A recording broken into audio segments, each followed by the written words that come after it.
नमस्कार साथियों, आज के वीडियो में डिस्कस करने वाले हैं यूपीएससी के द्वारा जो नर्सिंग ऑफिसर की वैकेंसी निकाली गई है उसमें आपको ऑनलाइन आवेदन कैसे करना है। तो देखिए साथियों, उसके लिए दो पार्ट हैं। पहला आपको ओटीआर जनरेट करना है, दूसरा ओटीआर जनरेट होने के बाद आपको अप्लाई करना है। तो सबसे पहले हम यहाँ पर आपको बताएंगे कि ओटीआर कैसे आपको इशू करना होता है। तो देखिए, वन टाइम जो रजिस्ट्रेशन है वो यहाँ पर कंपलसरी है। सिंपली आपको यूपीएससी वाली जो साइट आप ओपन करेंगे तो सबसे पहले आपको उधर क्लिक कर देना है। उसके बाद यहाँ पर आपको one time registration OTR for examination मिलेगा। इसके ऊपर आपको क्लिक करना है। क्लिक करने के बाद इस प्रकार का इंटरफेस आपके सामने आ जाएगा। वहाँ पर आपको न्यू रजिस्ट्रेशन पर क्लिक करना है यदि आपका ओटीआर नहीं है तो। यदि आपका ओटीआर है तो आप यहाँ पर अपने मोबाइल नंबर, ईमेल आईडी या फिर ओटीआर की जो आईडी आपको मिलेगी उससे यहाँ पर आप लॉगिन कर सकते हैं। तो सबसे पहले हमें न्यू रजिस्ट्रेशन करना होगा क्योंकि अपना भी ओटीआर पर यहाँ पर रजिस्ट्रेशन नहीं है। मान लीजिए हमने पहले कर रखा है, लेकिन आपको सिखा देते हैं। तो सिंपली एक ही एप्लीकेशन फॉर्म है, यहाँ पर आपको सारी जो डिटेल है वो भरनी होती हैं। भरने के बाद आपको सबमिट करनी है। कोई इसमें ज़्यादा बड़ी बात नहीं है, वेरी इजी वे में आपको समझा देंगे। तो चलिए एक बार हम वीडियो को रोक के थोड़ी डिटेल भर लेते हैं ताकि यहाँ पर वीडियो लंबा ना बने। साथियों, हमने पूरी डिटेल भर ली है। डिटेल भरने के बाद आपको क्या करना है, नीचे आपको सबमिट बटन मिलेगा, उसके ऊपर आपको क्लिक करना है। जैसे ही आप सबमिट करते हैं आपके सामने इस प्रकार का इंटरफेस आ जाएगा। जो डिटेल आपने यहाँ पर भरी होंगी वो यहाँ पर आपको शो अप हो जाएंगी।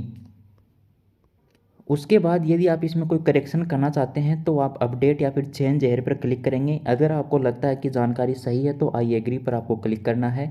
जैसे ही यहाँ पर आप आई एग्री पर क्लिक कर देते हैं आपके पास आपके रजिस्टर्ड मोबाइल नंबर पर और ईमेल पर ओटीपी भेजा जाएगा। उस ओटीपी को आपको यहाँ पर लगाना है और उसको वेरीफाई कर देना है। जैसे ही आप वेरीफाई कर देंगे आपके पास ओटीआर जो नंबर है वो जनरेट हो जाएगा और आपका जो मोबाइल नंबर है वो रजिस्टर्ड हो जाएगा। चलिए साथियों, अब आपको ओटीआर नंबर आने के बाद कैसे फॉर्म फिलअप करना है वो डिटेल बता देते हैं। जैसे ही आपके रजिस्टर्ड मोबाइल नंबर और जीमेल पर मैसेज आ जाता है उसके बाद आपको दोबारा यूपीएससी सर्च करना है। यूपीएससी सर्च करने के बाद यहाँ पर वेलकम टू यूपीएससी सबसे पहले ऊपर क्लिक करना है। क्लिक करने के बाद प्रोसेस वही रहेगा, आपको दोबारा ओटीआर फॉर एग्जामिनेशन पर क्लिक करना है। अब क्या है कि हम यहाँ पर रजिस्टर्ड हो चुके हैं तो यहाँ पर अपने जो मोबाइल नंबर हैं या तो आप वो यूज़ कर लीजिए। अगर आपको अपनी ओटीआर नंबर या आईडी याद हो गई तो आप वो भी यूज़ कर सकते हैं। हमारे यहाँ मोबाइल नंबर ही याद है तो हम मोबाइल नंबर अपना एंटर कर देते हैं और उसके बाद उस पर जो ओटीपी आएगा उससे हम यहाँ पर लॉगिन करने वाले हैं। तो साथियों, जैसा कि आप देख पा रहे हैं हमने यहाँ पर अपना जो ओटीपी है वो लगा दिए हैं। अब आपको लॉगिन यहाँ पर करना है। जैसे ही आप लॉगिन करेंगे आपके सामने इस प्रकार डैशबोर्ड आने वाला है।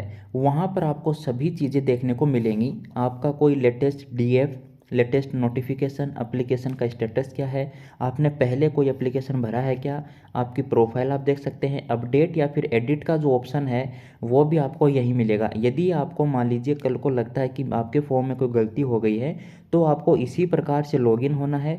लॉगिन होने के बाद यहाँ पर अपडेट और एडिट का जो ऑप्शन है उस पर क्लिक करना है और जो भी डिटेल आप एडिट करना चाहते हैं वो आप सिंपली एडिट कर सकते हैं। ये सारी बातें एक ही वीडियो में इसलिए बनाई जा रही हैं ताकि वीडियो बार बार ना बनाना हो। तो यहाँ पर आपको लेटेस्ट जो नोटिफिकेशन ऑप्शन है इस पर आपको क्लिक करना होगा। जैसे ही यहाँ पर आप क्लिक कर देते हैं आपके सामने देख पा रहे हैं आप nursing officer in employees state insurance corporation 2024 आपको ऑप्शन दिखाई दे रहा है। नोटिस की डेट आज ही आया है और यहाँ पर 27 मार्च लास्ट डेट रखी गई है। यहाँ पर आपको कोई पार्ट सेकंड नहीं है, केवल एक ही पार्ट आपको फिलअप करना है।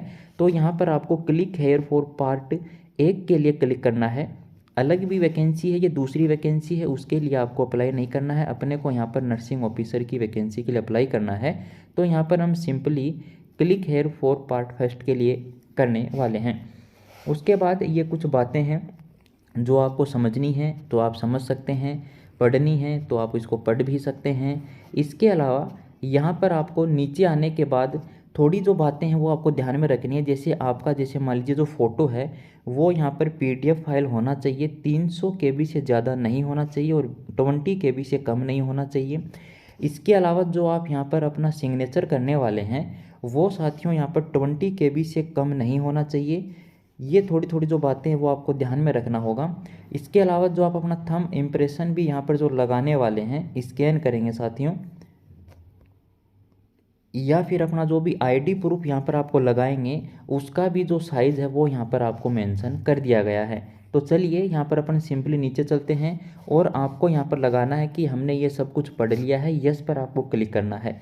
जैसे ही आप यस पे क्लिक कर देंगे, आपके सामने इस प्रकार का जो डैशबोर्ड है वो ओपन हो जाएगा। अब देखिए साथियों, हमने क्या है कि आप सभी ने भी यहाँ पर अपना जो पंजीकरण है, मतलब जो रजिस्ट्रेशन है, वो आपने कर लिया है। तो आपके सामने आपकी जो सारी जो बेसिक डिटेल है, जैसे मनीष कुमार सैनी मेरा नाम है, तो ये आपके सामने ओपन हो जाएगा। पिता का नाम है, आपकी मदर का नाम है, ये सारा यहाँ पर आपके सामने ओपन हो जाएगा। आपको नीचे स्क्रॉल करना है। नीचे स्क्रॉल करने के बाद यहाँ पर आपको अपना मैरिटल स्टेटस बताना है कि भाई मैं अनमेरिड हूँ। इसके अलावा क्या आप पीडब्ल्यूडी कैंडिडेट हैं, तो आपको नो करना है। आपकी कम्युनिटी क्या है, तो हमारी यहाँ जनरल है, तो हम मान लेते हैं कि जनरल है। तो जनरल करने के बाद आपको फ़ीस है, एग्जाम्शन अलाउ नहीं है, मतलब आप फीस देनी होगी अपने को यहाँ पर। इसके अलावा मान लीजिए अगर यहाँ पर आप एससी अगर अपना सेलेक्ट कर देते हैं, तो ये देखिए, जैसे ही आप अपनी एससी कैटेगरी या फिर ओबीसी एसटी करेंगे, तो आपके पास जो आपका सर्टिफिकेट है, जो आपका कास्ट सर्टिफिकेट है, उसके नंबर यहाँ पर आपको लगाने होंगे, ये ध्यान में रखिए। तो यहाँ पर हम हमारी जनरल चूज़ करते हैं। तो जनरल जैसे ही हम यहाँ पर लेते हैं, तो हमारे सामने इस प्रकार का इंटरफेस आ जाता है। उसके बाद आपको यहाँ पर सेलेक्ट करना है आपकी क्वालिफ़िकेशन। तो हमने क्या कर रखा है, बीएससी नर्सिंग कर रखा है, रेगुलर कोर्स, तो ये सेकेंड ऑप्शन हम यहाँ पर कर लेते हैं। क्वालिफ़िकेशन एसेंशियल में नीचे सारी डिटेल आ जाएंगी। एड्रेस यहाँ पर आपको लगाना होगा। एड्रेस भरने के बाद आपको आगे बढ़ने पर क्लिक करना है। ये हमने डिटेल भर दी है। कंटिन्यू पर आपको क्लिक करना है। जैसे ही यहाँ पर आप कंटिन्यू पर क्लिक करते हैं, तो आपको पूछा गया है कि आप एज में जो रिलैक्सेशन है वो लेना चाहते हैं कि नहीं लेना चाहते हैं। तो मान लीजिए यदि आप एक बार यस करते हैं, तो यस करने के बाद आपको यहाँ पर क्या करना होगा, जो नोटिफिकेशन आया है उसमें कौन सा नंबर है जिस पर आप अपना एज रिलैक्सेशन चाहते हैं। क्या आप सेंट्रल गवर्नमेंट एम्प्लॉई हैं, क्या आप पीडब्ल्यूडी कैंडिडेट हैं, क्या आप एससी एसटी कैंडिडेट हैं। तो कौन सी वो लाइन है जहाँ पर ये लिखा हुआ, वो यहाँ पर आपको क्लिक करना है। लेकिन हमें यहाँ पर कोई छूट नहीं चाहिए, तो हम नो कर रहे हैं और कंटिन्यू पर आगे बढ़ जाते हैं। तो जैसे ही हम यहाँ कंटिन्यू पर आगे बढ़ेंगे, आपके सामने इस प्रकार का आ जाएगा कि अपनी जो फ़ोटो आईडी जो है वो आप यहाँ पर आपको सेलेक्ट करनी है। जैसे मान लीजिए हम यहाँ पर हमारा आधार कार्ड लगाना चाहते हैं, तो आधार कार्ड आप पे क्लिक करना है। सेलेक्ट करना है आपको कि आधार कार्ड की जानकारी के लिए आप जो अपना कंसेंट दे रहे हैं, यहाँ पर आपको उसका नंबर लगा देना है। नंबर लगाने के बाद दोबारा आपको उसकी पुष्टि कर देनी है, और वहाँ पर जो आपका जो आधार कार्ड है उसका पीडीएफ या फिर आपकी जो भी आईडी है उसका यहाँ पर पीडीएफ में आपको अपलोड करना होगा। साथियों, जैसे ही यहाँ पर आप अपना पीडीएफ अटैच कर देते हैं, तो यहाँ पर आपको इस प्रकार ऑप्शन मिल जाएगा कि file has been uploaded successfully. उसके बाद यहाँ पर आपको आगे बढ़ना होगा। आगे बढ़ने के बाद एक बार आपका जो प्रीव्यू है वो यहाँ पर आप देख सकते हैं, सारी डिटेल हैं वो आपके सामने यहाँ पर आ जाएंगी। उसके बाद ये आपको जब नीचे स्क्रॉल करोगे तो पूछेगा क्या आप कोई गलती सुधार करना चाहते हैं कि नहीं करना चाहते हैं। तो आप यहाँ पर अगर करना चाहते हैं तो यहाँ पर आप कर सकते हैं, अदरवाइज़ यहाँ पर आपको जो नंबर दिखाई दे रहा है वो यहाँ पर इंटर करना है। उसके बाद आपको आई एग्री पर क्लिक कर देना है। अब देखिए साथियों, यहाँ पर एक बात आपके सामने आ गई है। ये बोल रहा है कि मैं सहमत हूँ बटन दबाए जाने के बाद आपके आवेदन पत्र भाग पहले में कोई भी परिवर्तन नहीं किया जा सकेगा। तो ये वाला जो पार्ट है आपको बहुत ही अच्छे से भरना है, आराम से भरना है। अब आपको लगता है कि साइड बातें ही सही हैं, तो आप ओके कर दीजिएगा। आई एग्री पर आप दोबारा क्लिक करें। क्लिक करने के बाद आप जैसे ही ओके कर देंगे, तो ये थोड़ा सा टाइम लेगा, आपके सामने ऐसा मैसेज आएगा। उसके बाद आपको क्लिक हेयर पर क्लिक करना है। उसके बाद यहाँ पर आपको इनकम्प्लीट ये दिखाने वाला है। तो चलिए अब आगे का प्रोसेस आपको बताते हैं। इसके लिए साथियों आपको क्या करना है, लेटेस्ट नोटिफिकेशन पे दोबारा क्लिक करना है। करने के बाद आपको दिखाई देगा कि जो आपका पार्ट 1 है वो कंप्लीट हो चुका है। अब आपको यहाँ पर पार्ट 2 के लिए रजिस्ट्रेशन करना होगा। तो देखिए, सबसे पहले आपको जो पे करना है एग्जामिनेशन फ़ीस, वो यहाँ पर आपको देना होगा। तो इसके ऊपर आप क्लिक कीजिए। क्लिक करेंगे तो इस प्रकार आपके सामने इन्फॉर्मेशन आ जाएगी आपकी, और यहाँ पर आपको जो फ़ीस है वो पे कर देनी है। फ़ीस पे कर देने के बाद साथियों यहाँ पर आपको आगे की प्रोसेस स्टार्ट करनी है, लेकिन हम यहाँ पर यूपीआई के थ्रू करेंगे तो कंटिन्यू पर आगे बढ़ना है। उसके बाद आपके सामने इस प्रकार ऑप्शन आ जाएगा कि आप कहाँ से ये रुपए देना चाहते हैं।